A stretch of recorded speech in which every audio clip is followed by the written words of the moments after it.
Good morning বন্ধুরা, কেমন আছো তোমরা সব? আশা করছি যে যেখানে আছো সবাই খুব ভালো আছো, সুস্থ আছো। আর যা গরম পড়েছে, ভালো থাকার উপায় নেই, ভীষণ গরম পড়েছে, তাই না? তো দেখো আমার কাছে কত সুন্দর সুন্দর ফুল ফুটেছে।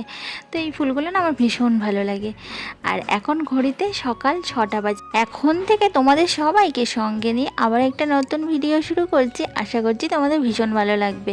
আর আমি কিন্তু বাড়ি চলে এসেছি, তোমরা দেখেই বুঝতে পারছো। বাবার বাড়ি থাকা শেষ হয়ে গেছে, আবার শুরু হয়ে গেল সকালবেলায় উঠে রোজগারের কাজকর্ম। তার উপরে আবার দুষ্টুটা 2 মাস পর এসকে স্কুল খুলছে, তো আরও ঝামেলা, মানে তাড়াহুড়ো লেগেই যাবে আমার সকালবেলা।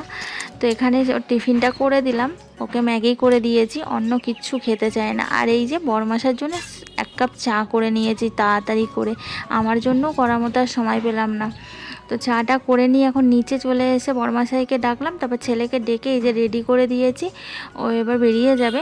8টা পুরো বেজে গেছে, 8টা থেকে ক্লাস শুরু। সকালবেলায় উঠে একা হাতে সব দিকে সামলানো কিন্তু ভীষণ কষ্ট। বরমাসে উঠে যে ছেলেটাকে একটু ডাকবে, গুছিয়ে দেবে, তা তো করবে না। ওনাকে আমার ডাকতে হবে, চা নিয়ে এসে বাচ্চা মানুষদের মতো টেনে টেনে তুলতে হবে। আর বলো না। তো এই যে ওর ঠাম্মাও যাচ্ছে, ওর ঠাম্মা একটু কোথায় যাবে, তো একই জায়গায় নামবে দুজনে, ওই জন্য ঠাম্মাও একেবারে উঠে পড়লো ওদের সাথে। দুষ্টুটা চলে গেল স্কুলে, আমি চলে এলাম সোজা উপরে। তরকারিটা অর্ধেক বসিয়ে আমি চলে এসেছি, আমার মনে হয় তরকারিটা পুড়ে গেল। তো এই দেখো তরকারিটা অর্ধেক কষে আমি চলে গেছি, আর এই যে তলাটা একটু একটু ধরেও গেছে। এভাবে কি হয় তোমরাই বলো না? একদিকে ছেলেকে রেডি করব, একদিকে ছেলের টিফিন করব, একদিকে বড়ি চা করব, একদিকে বড়ি টিফিন রেডি করব, মানে মাথা খারাপ হয়ে যাওয়ার মতো, জানো না কিভাবে যে আমি সব দিকটা সামলাই, সেটা শুধু আমিই জানি। দুষ্টুটার ম্যাগিটা ইন্ডাকশানে বসিয়েছিলাম, বসিয়ে আমি রান্নাঘরে তরকারি করতে এসেছিলাম। তো তরকারিটা অর্ধেক কষিয়ে আমি আবার ম্যাগিটা দেখতে গেছি, গিয়ে দেখি ম্যাগিটা তলা ধরে গেছে। তো এভাবে কি হয় কখনো? বরমাসাইকে কত বলি যে তুমি একটু আগে ওঠো না, উঠে দুষ্টুটাকে রেডি করে দাও, ওকে একটু তুলে ব্রাশটা অন্তত করাও, তাও না। ওনাকেই ডাকতে ডাকতেই মানে অর্ধেক সময় চলে যায় চা করে নিয়ে। কি বলবো, এগুলো যদি কেউ না বোঝে তাহলে আর কিছু বলার নেই। আর এই হয়েছে আমার এক জ্বালা, সকালবেলায় চোখ খুললেই আমার চিন্তা ধরে যায় সকালবেলায় কি টিফিন করে দেবো তোমাদের দাদাভাইকে। মানে এই একটা যেন বড় চিন্তা। তো আজকে দেখো আমি ডিমের তরকারি করে দিচ্ছি আর রুটি করে দেবো। এমনিতেও অন্য তরকারি করে দিলেও ডিম সিদ্ধ না ডিম ভাজা আমাকে করে দিতেই হয়, তাই ভাবলাম তাহলে আজকে একেবারে ডিমের তরকারিই করে দিই। তো একেবারে বেশি করেই তরকারিটা করলাম, আমাদেরও দুপুরে হয়ে যাবে, আর অন্য কিছু একটু করে নেবো বেলার দিকে।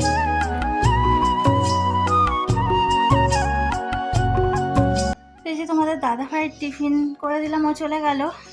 আর আমি এই ওপরের ঘরটা একেবারে গুছিয়ে নিলাম।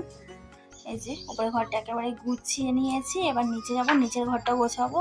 তারপরে দুষ্টুটাকে আনতে যাব, ওই যে কিছু জামা কাপড় ছিল সেগুলো ভাঁজ করে নিলাম, নিয়ে একেবারে উপরে কাজ কমপ্লিট।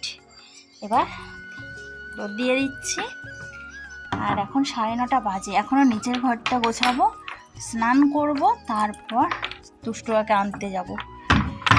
তো প্রত্যেক দিন সকালবেলা এরকম তাড়াহুড়ো করে আমার সব কাজকর্ম চলে।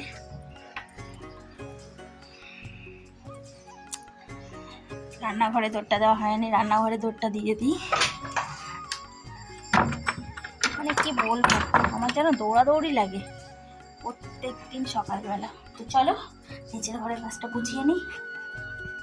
তো এই দেখো নিচের ঘরের বালিশ টালিশগুলো নামিয়ে রেখে গেছিলাম, বিছানার চাদরটা সবাই গোছাচ্ছিলাম, হয়নি। তো এবার ঘরটা আমি চট করে গুছিয়ে নিই। আর এখন ঘড়িতে দেখো কটা বাজে, 10টা বাজতে 5 মিনিট। এটা 5 মিনিট ফার্স্ট, 10 মিনিট বাকি। এই 10 মিনিটের মধ্যে আমি এখন বিছানাটা গোছাবো, স্নান করব, রেডি হব। তাই আর কথা বলতে পারছি না, কারণ অনেকটাই দেরি হয়ে গেছে, আমি ঝটপট। তো এই দেখো পুরো রেডি হয়ে গেছি, আর এই যে ব্যাগ, এই যে তালা হাতে। আর এখন দেখো 10টা 15 হয়ে গেছে, 10টা 15 ছেলের ছুটি, এখন বাড়িতেই 10টা 15। তো দেরি হয়ে যায় প্রত্যেক দিন এমন, তো ঝটপট যাই, দৌড়াতে দৌড়াতে এখনও রাস্তা হেঁটে যেতে হবে। চলো।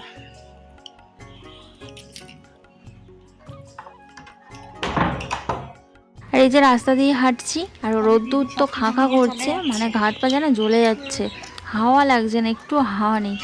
আর এখন 10:30 পুরো বাজে ঘড়িতে, 10:15 ছুটি হয় কোথায়, আর 10:30 বেজে গেছে, আমি এখনও পৌঁছাইনি স্কুলে।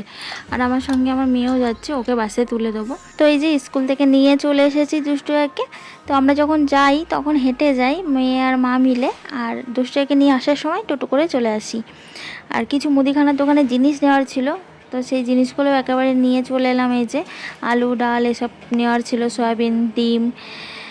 আর পরে বেরানোর সুযোগ হয় না। এখন এবার দুষ্টাকে খাওয়াবো, স্নান করাবো, আমি রান্না বসাবো, জল তুলবো, এরপরে আর কখন যাব বলো। ছেলেটাকে স্নান করিয়ে একেবারে ওপরে এলাম, এসে ওকে খাওয়ালাম, খাইয়ে আমি চলে এলাম রান্নাঘরে।